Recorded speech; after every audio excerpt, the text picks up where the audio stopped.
Welcome to the Running Network Show. Join us each time as we explore the people, the places, and the events that shape our great sport. So I go up to check in for the flight. It's 10 minutes after 7. I have a 7:30 flight. Guess what? That doesn't work. So this was the most, probably the most angst-producing moment of the whole thing. I was looking at getting ready to go to marathon number 6 and not being able to get there on time.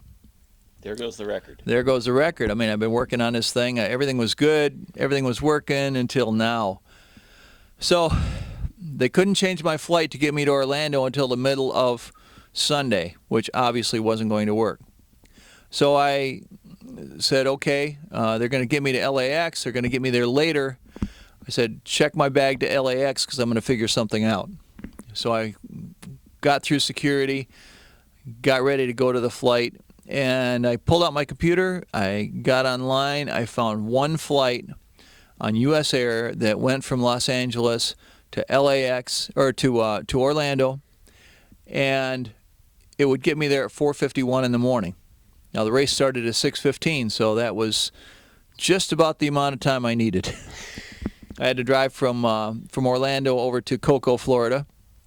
Now, the other secret weapon I had was, of course, the lovely Francine, who was over there at Cocoa. She was going to run the marathon with me there, but she also picked up my race packet. And I called her as soon as we landed, and come to find out our flight ended up 15 minutes late because the plane just sat on a runway in Phoenix for a while for some reason. So we got in, and I'm looking at my watch and, stressing out over it. Fortunately, I was sitting close to the front of the airplane. And I got out of the plane. I went directly to the rental car counter, didn't even go to pick up my bag. Got my rental car and then went and picked up my bag from the luggage carousel. And meanwhile, I talked to Francine, and she was over talking to the timers and making sure everybody knew that I was coming and I was going to be late, and what I was doing, and making a big deal out of it. And she talked to the race director, and she talked to the running club people, and she talked to everybody. She was just saving me over there. It helps that we're dealing with two countries where they speak English. Oh yeah, that was good. The nice thing was I got 2 consecutive countries where people are speaking English, and that was a neat deal. And so anyway, I finally drove straight across. I rented a GPS along with my rental car, so I knew exactly where I was going. Driving a little bit above the speed limit, perhaps, on the way over to Cocoa from Orlando. But fortunately, there's a straight freeway going straight across there, and it really worked out well. I got there in record time. The race had already started. It started at 6:15. I was pulling into town at about, after 6:30. So the people had already gone around and were out of the way, and so I was actually driving back and forth across the race course, I found out later, trying to figure out where to park my car. And I managed to find a place only a couple blocks from the start, and kind of got out of the car. I had changed my clothes at the Phoenix airport, so I had my running clothes under my clothes. And on the way down the road, I had managed to strip off my outer clothes and get ready to run. So I got out of the car. I started running down toward where I thought the starting line was, and I would ask the cops at the corners, say, "Where's the starting line? Where's the starting line?" And they pointed me down the street, everywhere. Who is this insane guy trying to figure out what he's doing? So I parked my car. I'm running down the street trying to find out how to get to the finish or to the starting line. And, I'm yelling at cops as I go along, trying to figure out, hey, where's the starting line? Where's the starting line? And they're pointing me down the street. I'm going in the right direction. Everything's good. And I'm getting down there. I'm panicking. I'm looking, trying to find out where everything is. And all of a sudden I look up and I'm like standing right beside Francine. And here she is. And here's the guy, the timer guy. He's standing there and, and he's talking. He says, okay, take your time. No problem. We got you. The mat's still active. And, so I put my chip on my shoe. Francine handed me my number. It had safety pins in all 4 corners. So I said, I'll just pin that on as we're going. And so with about 25 minutes of chip time, we took off across the starting line, and I got to spend the whole day running with Francine, which was really a treat after not seeing her for a week or so. And so we just kept going, and we get to the first corner, and we said, which way does the course go? Because apparently the half marathon went the other way, and we were supposed to turn right. So somebody said, marathon or half or whatever, and we said marathon, and so they pointed us down the street. We didn't know where we were going, so we took off. We took a right-hand turn, and then we're yelling at people on the corner saying, which way's the marathon going? They told us, and they told us what the next street was. And so we go back around, and we went right back by where I'd parked my car almost, and just went down the street, and I was yelling at the same cops. I said, which way's the marathon go? And This guy. I was like, it was this guy again. Yeah, I don't know where he's coming from, but anyway, I had my best friend there with me at that point, and we were sitting there trying, and she was calling the race director because she had the phone number for them, trying to figure out where the course went. And come to find out, we really didn't need to worry because this first section ended up being a totally out and back piece. So we took off. We just followed the same road, and we just kept going north and north and north. And pretty soon we saw a 1 mile mark. Then we saw an aid station, and then we talked to people and made sure we knew where everything was. And we kept going. And there was another aid station, another mile mark, and another mile mark. And we got about 5 miles into it, and we look up ahead, and here's somebody that's walking. And so we're getting close to 5 miles, and we passed our first person that day. All day long, it was like that.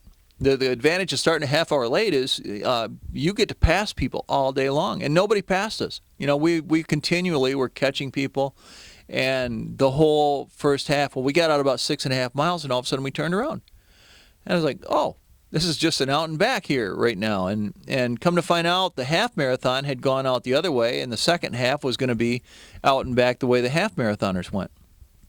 So we get back, finish the first half, and we're seeing all the people with the half marathon numbers on, and we're figuring out how this whole thing worked in the first place. And, I'm still feeling really good. And this is a beautiful course. It wasn't too hot. Had even a couple sprinkles here and there the first half of the thing. And we really got lucky on the weather. Could have been 85 degrees in Florida that day, but it wasn't. And we kept going and going and going, and long out and back, but lots of beautiful homes and palm trees and the water on one side and the gorgeous houses on the other side. And somewhere out, about halfway out this out and back loop, I managed to find somebody who had a cooler sitting in front of their house there, and they were sitting out there. I said, you got any beer in that cooler? And I said, yeah. You want one? It's like, And you didn't decline. No, trick question, right? So we keep going. We get out, and before too long, we're thinking, okay, the turns must be coming up, and we turned around. This marathon was actually almost anticlimactic now because the big buildup was getting there. And, once we got there, I can run a marathon, any day going, obviously. And all I had to do was stay vertical, and we're at sea level. And so no altitude, no hills, totally flat. And I'm just thinking, boy, compared to yesterday, this was pretty tame. So we get all done, finally get to the finish line. Our net time was somewhere around 5:35, and just had a good time. We were feeling good. Francine, of course, can run a marathon an hour and a half faster than that, so it was no big deal for her. She was just staying with me and making sure I was okay and taking care of me the whole time. So we get all done, and we're getting little post-race refreshments and everything. They had pancakes and sausage and eggs and stuff. It was great. It was like breakfast.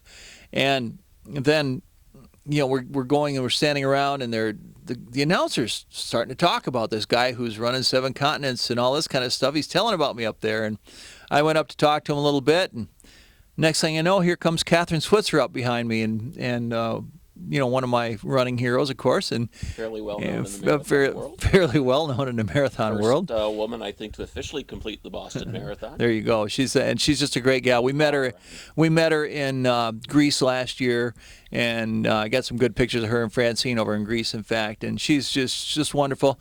And I told her what I was doing, and she gave me a big hug and congratulated me for doing that. And then I went out, and one of the funny things was, because I put on a marathon, and I'm fairly well known in marathon circles in the United States, a lot of times I'll run a marathon and somebody will say, oh, hey, you're Don Kern, aren't you? And I mentioned to Francine in the middle of that thing that, nobody has done that in the last few marathons because I've been all over the place. And that was really funny because I got back to the airport, and we kind of went back, got cleaned up, headed off for the airport. I had to check in for my next flight, which is at 4:50, and I went up to the Aeromexico counter, and there's nobody there, and I'm thinking, why is nobody in line here? I walked up to the counter, and the girl looks at me. She says, "Hello, Mr. Kern." And I'm like, you know me? She says, "You're the only one that's not checked in yet." Oh, they know you, yes, by your omission. I'm famous by process of elimination. And so anyway, I was the last one to check in for the flight, but I wasn't late or anything. They just, they recommend 2 hours, and I was nowhere close to 2 hours. And so I got checked in. I went upstairs. I waited for Francine. She had been filling up her rental car, and she was a little bit behind me. But I got to the airport. Had something to eat and drink there a little bit, and then got a chance to say goodbye to Francine. And we went off in separate directions. And I headed for South America, getting ready to go to marathon number 7. Marathon number 6 could have unhinged the whole thing. It didn't. I made it. I had some really good help out there, but, the marathon happened, and I was on my way to Antarctica, and all I had to do was get into Antarctica within 3 or 4 days of when we were scheduled to, and I was going to knock this world record out.